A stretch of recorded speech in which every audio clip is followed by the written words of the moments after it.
And I would tell you, expectations really don't change. We're always focused as operators on maximizing RevPAR.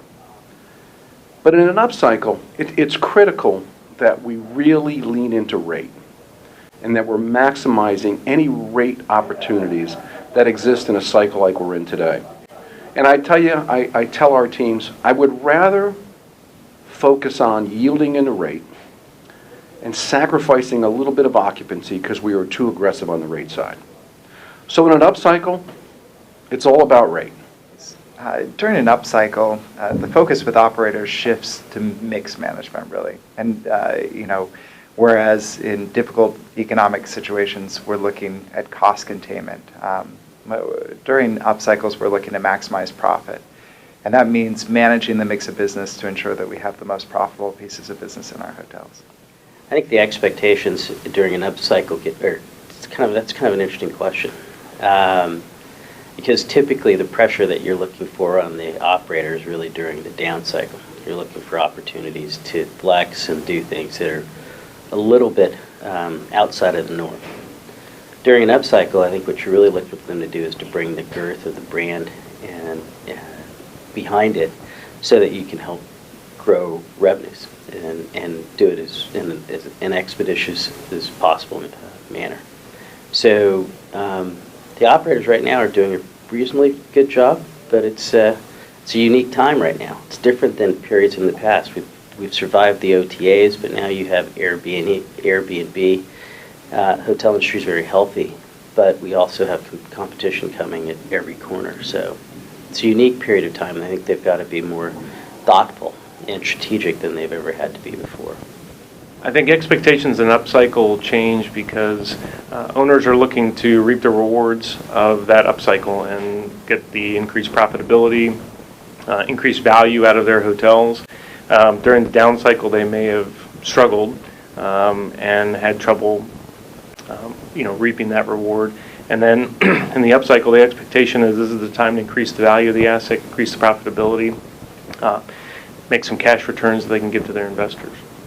Frankly, at Rockbridge, our expectation doesn't change at all. We're focused on our operators maximizing the top line and the bottom line through up markets and down. In an up market, you might be able to have the opportunity to be a little bit more aggressive on tactics such as driving ADR or negotiating rates with your corporate accounts, but for the most part, our focus doesn't change. Well, certainly it depends, on the situation within the market. However, our expectations are that they are keeping pace, with the competitive set as it relates to the RevPAR growth. So from a revenue standpoint, we expect them to keep pace, if not exceed, depending on where a particular asset is, in its CapEx cycle.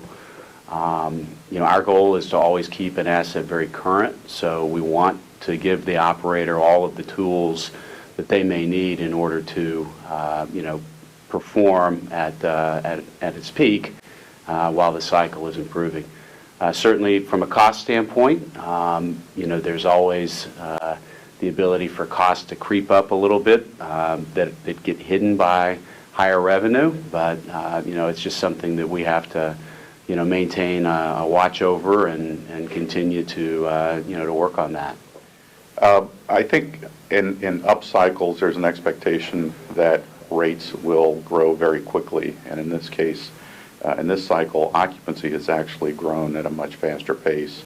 We're now finally starting to see in the last year rates go up, mainly as a result of very strong group pace, group growth. Hopefully we've learned as an industry since the Great Recession that operating efficiently throughout all cycles is the key. There may be times where the model has to flex a bit when times are up or down, but operating efficiently at all times while meeting guest demands is the key. I actually think that during an upcycle as well as during downturns, we're really looking for some of the same things from an operator to be flexible, to adjust to market conditions, and to maximize the potential of the asset. So in many respects, those challenges are the same. In an upcycle, there may be less focus on cost cutting and more focus on revenue management and optimizing average daily rate. So I think it's maybe a slightly different emphasis, but overall, the same focus, which is what we can do to maximize the potential of the asset.